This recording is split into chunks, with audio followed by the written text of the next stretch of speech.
是 Judy， 很高兴又来到589操盘笔记的时间，让操盘人带你走向财务自由的目标。今天我们要讲进阶班第5堂课时间波，延续上个礼拜我们介绍了短线跟中线的投资，那今天要跟各位介绍的是中线跟长线的投资。我们请导播帮我们放一下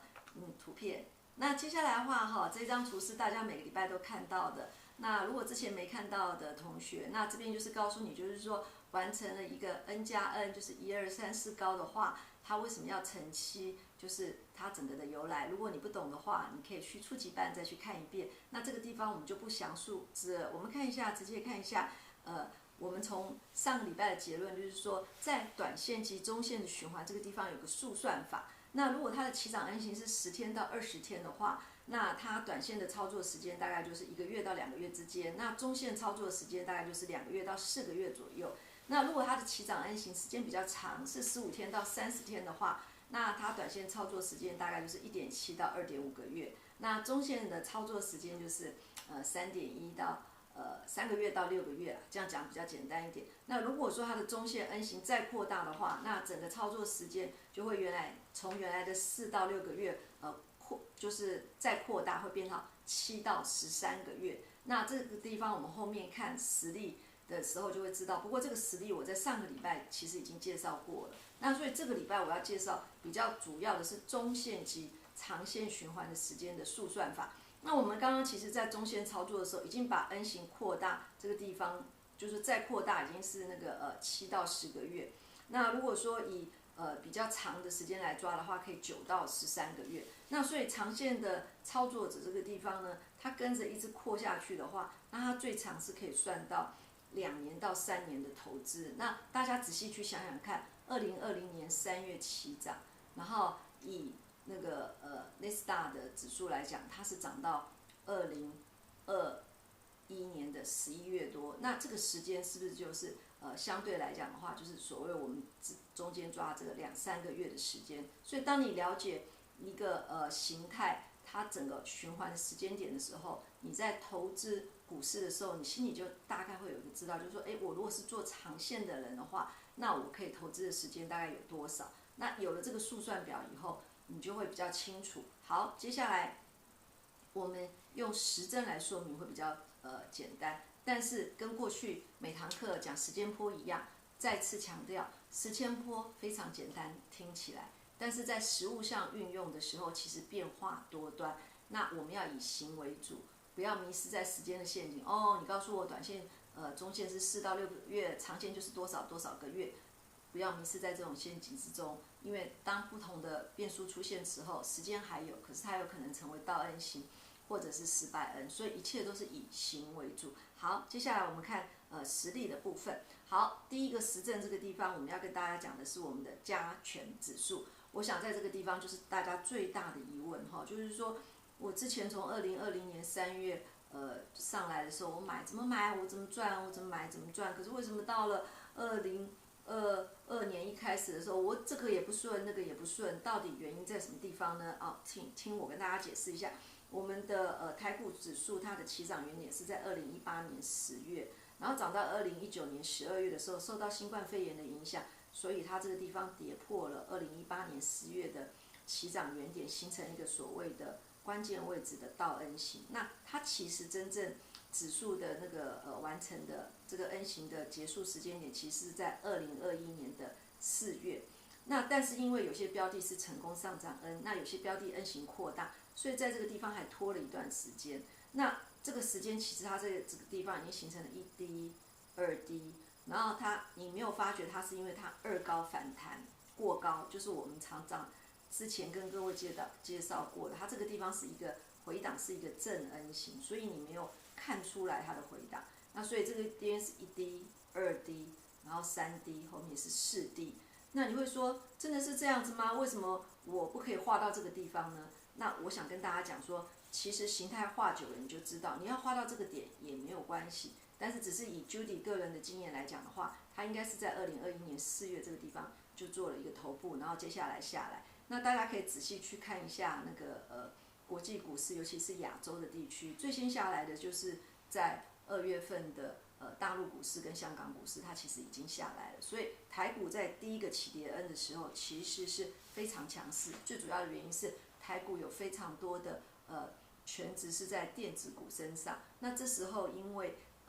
费城半导体指数还有纳斯达克指数还是持续往上涨，所以在这个地方你看不出这个起跌 N 型，再加上它反弹的时候过高，然后等到它的侧幅 N 型的时候，它就是呈现45度的下跌，去把它前面没有跌的部分以后，它在这个地方完成。不过它也没有45度，因为它反弹有过1/2，所以它也是一个正常 N 下跌。所以你看完这个图形的话，然后再配合这个时间，你就比较了解了。你看哈，我们起涨 N 涨了14个月，然后我们的对不起，这个地方是初始 N 型，我涨了14个月，那我扩大 N 型这个地方也是13个月。那自然而然，我回档的时候，时间只要在1/2或0.6个月之内都是合理的嘛。所以大家去想想看，它回档时间会多少呢？那你用这个时间跟这个时间，再用这个时间一抓，你就可以很清楚的知道说，其实它的回档时间已经几乎是1年了。那这样就是一个 N 型的，就是上涨 N 型回档的时间。可是大家有没有注意到台股为什么那么强呢？因为它回档守了1/2。所以当这个1、2、3、4走完以后会怎么样呢？大家应该知道了。OK， 那接下来我们看一下实证2这是上证指数。上证指数呢，你看呢，它的初始 N 型长线的，它涨了15个月，然后在扩大 N 型这个地方，它是11个月，然后接下去它从2月开始就开始跌了，然后它也是逼高反弹，然后再来往下跌。所以说你学会了形态的时候，你就会知道，那并不是说转折点在这边，而是在这个地方。那刚刚我们在那个台股的部分，我们可以看到，因为它在上涨的过程之中，我刚刚已经讲了差不多13、14个月，所以它的时间比是1:1。那我们用上证指数来看的话，它的时间比是1:0.7，也就是说它的初始 N 型如果是1的话，它的扩大 N 型只有0.7。所以我刚刚有跟大家讲，就是说我们可以从时间的比例可以去抓，就是说如果是缩小浪的话，它的时间几乎大概就是在0.6、0.7左右。然后如果是扩大浪的话，几乎就是1.2到1.5，所以大家在抓时间就会比较好抓。好，那也可以用我刚刚跟大家讲的方法，就是我们先把长线的起涨 N 型，它这边是6个月，刚刚台股那边也是6个月，然后乘以7的时候，推估它有35个月，那实际上它涨了28个月，所以它的达成率是不是我刚刚跟大家讲，如果是缩小浪的话，大概就是0.6到0.7之间。所以当你有这些初步的月略值，是不是我们操作起股票或者是指数都会相对比较容易一些呢 ？OK， 那我们再看一下下一个实证的部分。那这个实证的话是纳斯达克指数，那它长线的起涨 N 型，它刚刚开始起涨的时候，从2018年12月，这个地方开始起涨，然后到2019年4月，所以它的起涨 N 型是4个月，所以乘以20，就是乘以7的话是28个月。那我们可以发现，然后它整个 N 型做完了以后，它的那个达成率是比较高，那它时间比就是1:1.5这个地方。那所以大家可以发现，就是说它是呈现一个正常上涨 N， 可是它的这个如果我们以大一点的这个长线的这个 N 型来看的话，它这边时间是多于这边的时间，所以就可以发现时间比它有一定的比例，在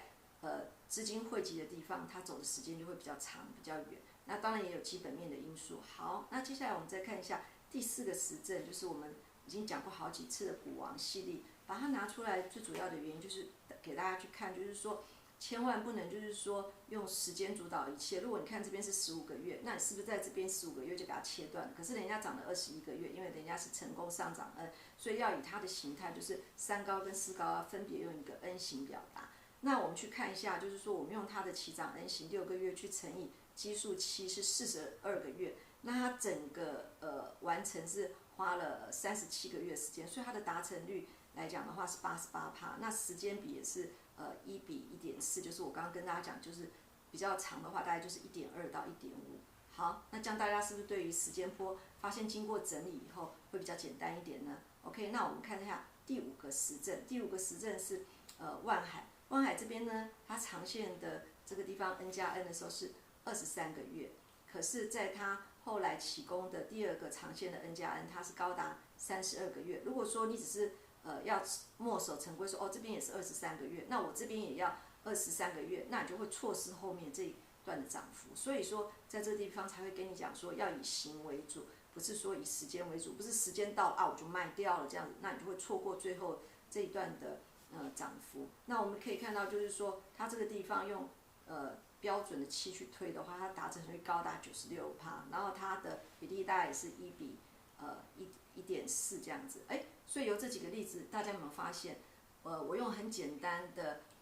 江波图去跟大家讲，然后我们一直往上推，一直往上推。你有没有把时间波的循环比例约略抓出来了呢？如果你约略抓出来的话，我们在操作股票这个地方是不是就会比较顺手呢 ？OK， 到了节目的尾端，还是要提醒您，虽然时间波看起来很简单，但是实际操作起来其实还是有它的技巧。所以我给大家最好的方法就觉得说，你要用你的自己的经验去累积。那不同的类股、不同的个股，因为它通常都会有习惯的投资人在去做它，自然而然它就会形成一定的时间波。那每个类股不一样，那每个国家指数也是都一样。好，但是因为股票市场就是表现一个人性的地方，那这些时间波的循环，也就是一个人性的循环所导致出来的结果。所以大家可以去部落格看一下文章。OK， 到了节目的尾声，要提醒你，不要忘了按赞、订阅、分享，并且开启你的小铃铛。我们下星期再见，拜拜。